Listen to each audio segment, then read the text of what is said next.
I was 11 years old, the first time I was definitively told that I was not beautiful. I was sitting in a science lesson when the teacher walked to the front of the class and asked who wanted to feed the worms we'd been keeping and observing. My hand shot up. This was the kind of special responsibility that meant a lot to me at 11. But without pausing, he smirked at me and said, "No, Lizzie, you might scare them. We'd better have someone pretty do it. Come on, Katie, up you come." The class roared with laughter and I joined in, trying to retain some dignity. Inside, though, the humiliation was physically painful, a sharp stab of shame that I felt in the pit of my stomach as Katie sauntered to the front of the class to perform the task for which I'd been deemed too unattractive. That was when I knew I had to adjust my perception of how the world viewed me. Allowing myself to simply be seen was suddenly fraught with risk. I was at risk of being judged, being ridiculed, and being found lacking. Until that day in school, I'd never given much thought as to whether or not I looked right. But this newfound belief that I wasn't and could never be beautiful had a huge impact on my self-worth over the years that followed. It was a belief that became so ingrained that it had become my identity, unworthy, scared, and not quite ugly, but unbeautiful. I soon found myself on the endless journey travelled by so many women, the mission to change the way I looked. If I could look more like Katie, the girl chosen to feed the worms, then I'd be seen the way she was, valued, respected, desirable and wanted. Allowing people to see me for who I really was felt like too big a risk to take, and so my attempts to look more like the Katies became barriers to shield the true, vulnerable me from sight. I thought then that this was the best way to protect myself. I thought that hiding my unbeautifulness was the way to keep myself safe.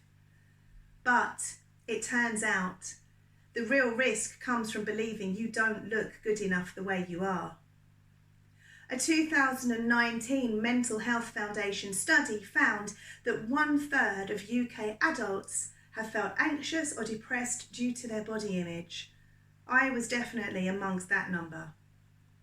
Frighteningly, the report also found that 1 in 8 adults have experienced suicidal thoughts as a result of poor body image. Feeling bad about the way we look is a dangerously risky business. As a confidence and body positivity coach now, I see the important connection between body confidence and confidence in all other aspects of our lives. Women who have a negative view of their appearance will often come to me lacking confidence in their work, their friendships, and their marriages.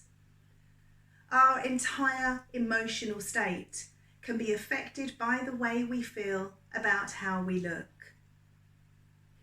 For me, my poor body image meant I felt intimidated by other women, constantly comparing myself with them and finding myself lacking. I had relationships with men who treated me badly because I was grateful they'd chosen me despite my unbeautifulness. I held back from opportunities that would put me under scrutiny for fear of being ridiculed. I longed for acceptance and so forfeited my integrity and authenticity in order to fit into what I thought was expected of me. That was until 2 years ago, when I turned 40, developed alopecia, and lost all my hair within 6 weeks of finding my first bald patch.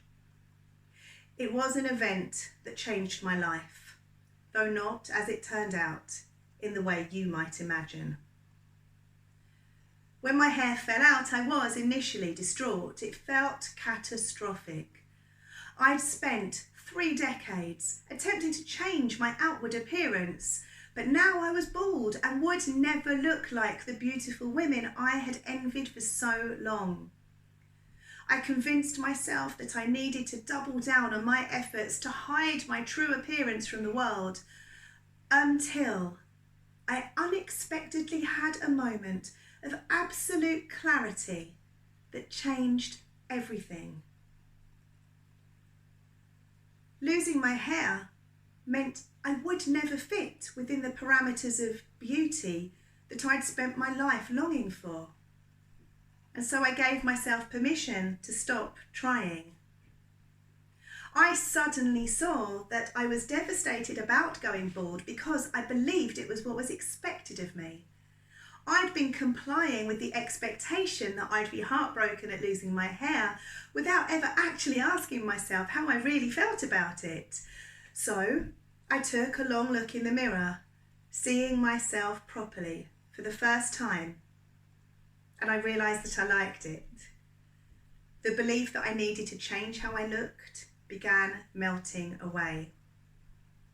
I saw the simple truth that had eluded me for so long, that there is more than one way to be beautiful. In fact, there are as many ways to be beautiful as there are people in the world.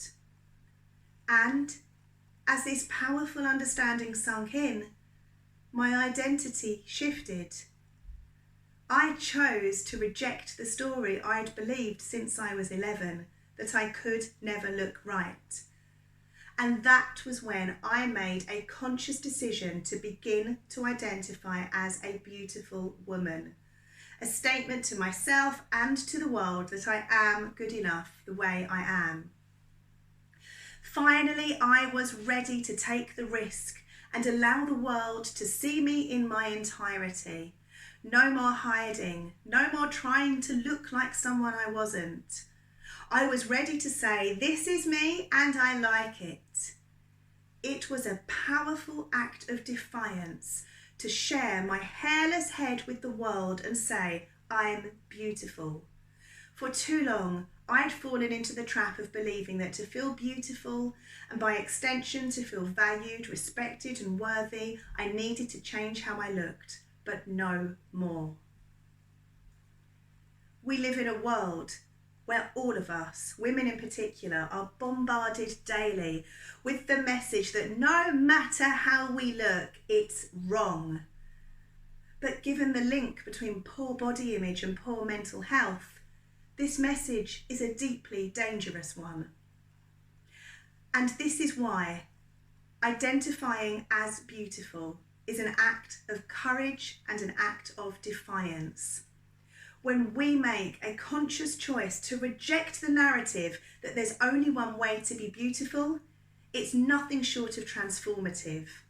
In the beginning, it felt scary every single time I used the word beautiful to describe myself.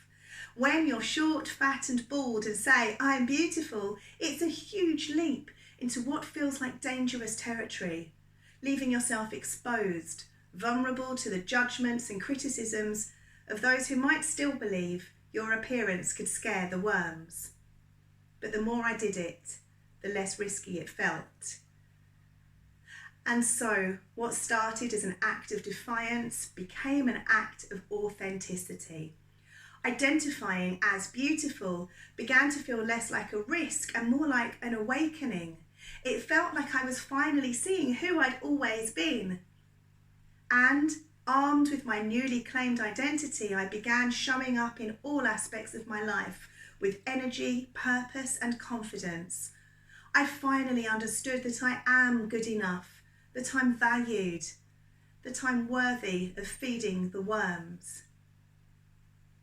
I want you to know that you can also make the courageous choice to identify as beautiful. And it starts by simply giving yourself permission, just like I did 2 years ago. You don't have to justify your identity as beautiful, you just have to say it. I'm beautiful, with no caveat to excuse your brave and defiant statement. You almost certainly don't fit perfectly within the narrow parameters that society says equal beauty, and yet you are beautiful. Identifying as beautiful means so much more than being happy with your proportions and features. It's not a superficial admiration of the individual parts that make up your being. It means accepting that feeling beautiful doesn't come from how you look, but from how you look at yourself. It means stopping your endless work to perfect your appearance. It means taking the risk and allowing the world to see you exactly as you are. Identifying as beautiful in a world that tells you you're not is a powerful act of courage and defiance. I am beautiful, and you are too. Thank you.